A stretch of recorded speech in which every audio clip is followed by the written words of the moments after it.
So let's take a look at how the ReadyDoc safe makes it possible for you to manage your provider's credential documents centrally. So here we are back in the administrator dashboard. We're going to click on Dr. Richard Williams, and over here on the right hand side we'll see a listing of all of the categories of document types we have in the safe. And now we're actually looking in the safe. So here we're looking at the licensure, certification, and boards folder, which is really the heart of the ReadyDoc safe, and it stores all of the credential documents that most practice managers, facility managers, anyone who's managing providers' credentials, this is where they'll spend a lot of time in placing these provider documents. So you can see the usual suspects of documents: state licenses, applications, board certifications, and then DEA, all of these other documents that are necessary for the provider. And then, of course, you can see at a glance that there, in the case of the state license, documents are missing, and we can see that there are 6 documents in that folder. And in other cases, you've got documents that will be expiring soon.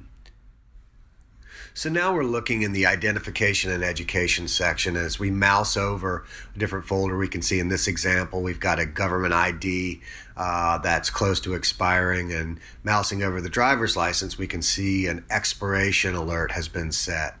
And then, of course, since we've got it selected, we can see over here on the right a thumbnail of the actual document. That can be a photograph of the document.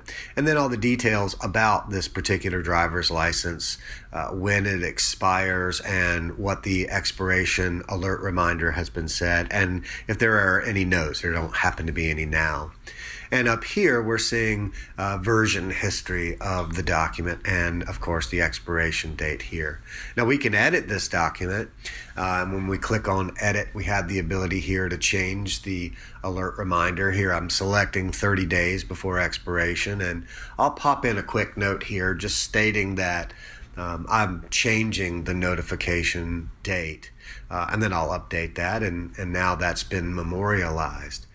But we can also do a case where we want to add a completely new document. Maybe we've renewed our driver's license for Dr. Williams, so we'll just add a new document here, click on this area to upload the file, and then select the state, give the document a name, set its expiration date, whenever that will be in the future, and then whatever alert reminder we wish to have in place. And I'll select, in some cases, maybe there's no expiration reminder needed. That certainly happens from time to time. Add in any notes if there are any, and then we'll just click upload the document, and then it will join the version history above and be added to the safe. Now you're ready with ReadyDoc.